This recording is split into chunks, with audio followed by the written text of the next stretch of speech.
kamu pasti sudah tahu bahwa akar ini merupakan struktur organ yang letaknya di dalam tanah.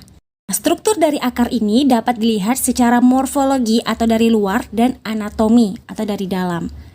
Nah, yuk kita bahas terlebih dahulu bagaimana sih struktur akar jika kita lihat secara morfologi atau dari luar. Jika kita lihat secara morfologi, akar ini terdapat beberapa bagian. Yang pertama, ada rambut akar. Nah, jika kamu sering mencabut rumput, kamu pasti tidak asing lagi dengan yang namanya rambut akar ini. Di mana rambut akar ini berbentuk bulu-bulu halus yang berukuran kecil, yaitu berdiameter 5-17 mikrometer dengan panjang antara 8-1500 mikrometer. Nah, jadi rambut akar ini banyak terdapat pada sisi-sisi akar tanaman. Apakah kamu tahu bahwa rambut akar ini merupakan bagian dari akar yang memiliki umur pendek? Ya, masa hidupnya itu sekitaran 2-3 minggu. Akan tetapi, rambut akar ini akan terus-menerus bergenerasi dengan melakukan pembelahan sel. Itu sebabnya kalau kamu mencabut satu tumbuhan, pasti kamu akan melihat bahwa rambut akar ini terlihat sangat muda-muda. Nah, sekarang kamu harus tahu fungsi dari rambut akar ini apa.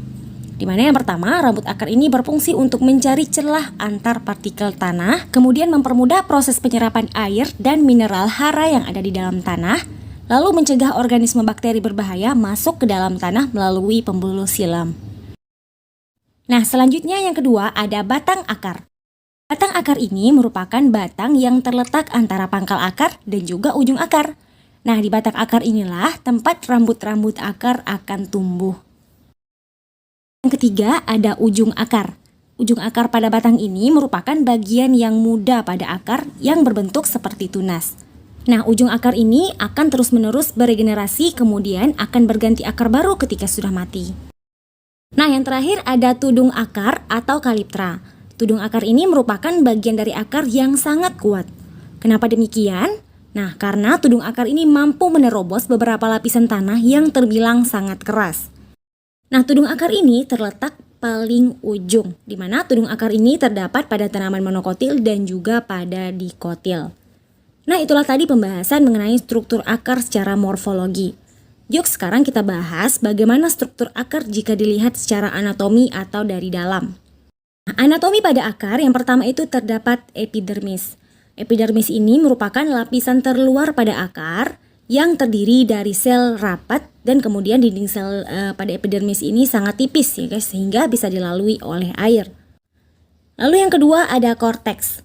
Nah, setelah tadi epidermis, sekarang ada korteks, di mana korteks ini merupakan lapisan atau kulit pertama dari akar yang berfungsi sebagai tempat penyimpanan cadangan makanan. Nah, lapisan sel pada korteks ini berdinding tipis. Kemudian di korteks ini terdapat ruang antar sel yang berfungsi untuk pertukaran gas. Nah, yang terakhir ada endodermis. Nah, endodermis ini berfungsi untuk mengatur jalannya lalu lintas ke pembuluh akar. Apa saja sih pembuluh akar? Yaitu ada xilem dan floem. Nah, tadi kan kamu sudah tahu bagaimana struktur dari akar. Kamu juga harus tahu nih apa saja sih fungsi atau peran akar bagi tumbuhan. Yang pertama, akar ini menyerap air, mineral, dan juga zat-zat hara yang terdapat di dalam tanah. Kemudian yang kedua, menunjang berdirinya tumbuhan. Yang ketiga, ada beberapa tumbuhan akar ini digunakan sebagai alat respirasi. Lalu yang keempat, pada beberapa tumbuhan juga akar ini sebagai tempat penyimpanan cadangan. Pertama kita bahas dulu morfologi dari batang. Nah, morfologi dari batang di setiap tumbuhan itu berbeda-beda. Misalnya aja panjang batangnya. Pasti tidak sama karena ada tumbuhan yang berbatang pendek, terus ada juga tumbuhan yang berbatang panjang. Nah, hal tersebut dipengaruhi oleh beberapa faktor, seperti genetik dan kondisi lingkungan. Kondisi lingkungan itu seperti suhu, cahaya, dan kesuburan tanah. Oke, berbicara mengenai panjang batang tumbuhan itu berbeda-beda, jadi berdasarkan keadaan ini, tumbuhan ini dibedakan menjadi dua kelompok jenis batang. Yang pertama ada tumbuhan herba. Nah, tumbuhan herba ini merupakan tumbuhan yang berbatang lunak, berwarna hijau, ukurannya itu pendek, dan umurnya juga pendek.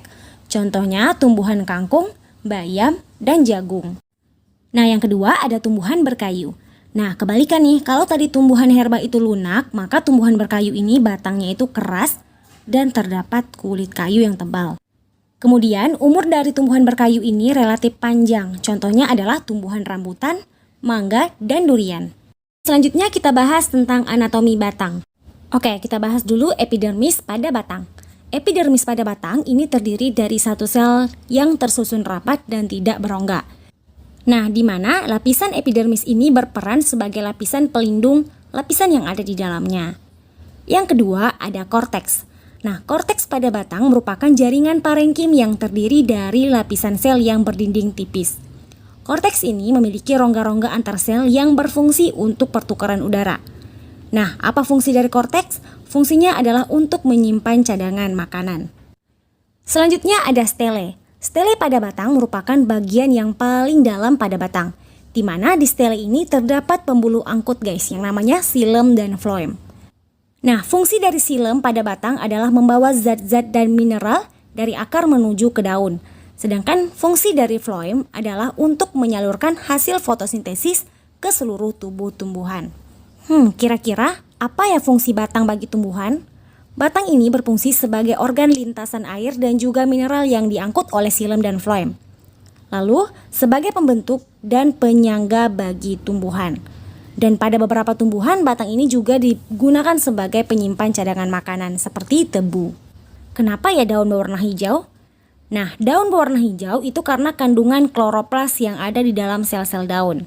Nah, daun memiliki beberapa bagian, yaitu yang pertama ada dasar daun atau hipopodium, lalu ada helaian daun atau lamina, dan tangkai daun atau petiolus. Yuk kita bahas satu persatu. Yang pertama ada dasar daun. Nah, ini merupakan bagian dari daun yang melekat pada batang tumbuhan. Nah, ada beberapa tumbuhan yang dasar daunnya ini sering menggelembung yang biasanya disebut dengan pulvinus, seperti daun mangga dan jenis polong-polongan. Yang kedua, ada tangkai daun. Tangkai daun ini merupakan bagian pada daun yang menghubungkan antara dasar daun dengan helaian daun. Nah, di setiap tumbuhan itu memiliki tangkai daun yang berbeda-beda. Ada yang memiliki tangkai daun pendek, ada juga tumbuhan yang memiliki tangkai daun panjang, bahkan ada juga tumbuhan yang tidak memiliki tangkai daun. Nah, berikut ini beberapa jenis tangkai daun dari berbagai jenis tumbuhan. Yang pertama, berkelenjar, ini seperti pada tumbuhan jengkol. Yang kedua, berongga serupa spons, ini pada talas. Lalu berongga bolong, misalnya pada pepaya, bersayap pada jeruk, dan bersendi-sendi misalnya pada kenari. Nah, yang terakhir ada helaian daun. Helaian daun ini merupakan lembaran tempat terjadinya proses fotosintesis pada tumbuhan. Selanjutnya kita masuk ke anatomi daun. Nah, bagian anatomi daun itu ada epidermis, kemudian ada jaringan tiang atau palisade, lalu ada jaringan bunga karang atau spons, dan terdapat berkas pembuluh angkut daun. Nah, kita langsung saja masuk ke jaringan epidermis daun. Epidermis pada daun merupakan lapisan terluar pada daun, baik itu daun bagian atas maupun bagian bawah. Jadi epidermis ini paling luar.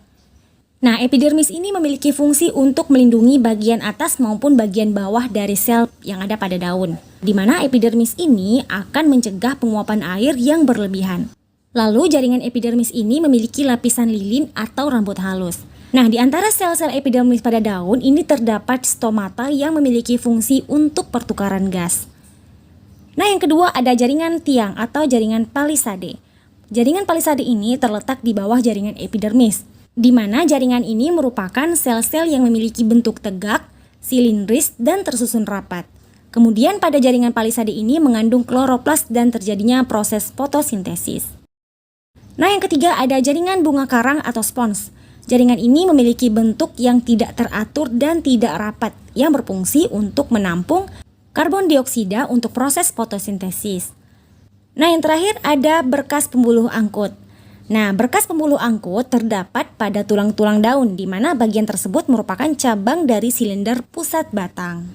Nah, itulah tadi morfologi dan anatomi pada daun. Sekarang kita bahas fungsi dari daun. Nah, fungsi daun bagi tumbuhan yang pertama itu sebagai tempat cadangan makanan dan juga cadangan air. Lalu sebagai alat pernapasan tumbuhan, kemudian sebagai tempat terjadinya proses fotosintesis, lalu sebagai alat penguapan.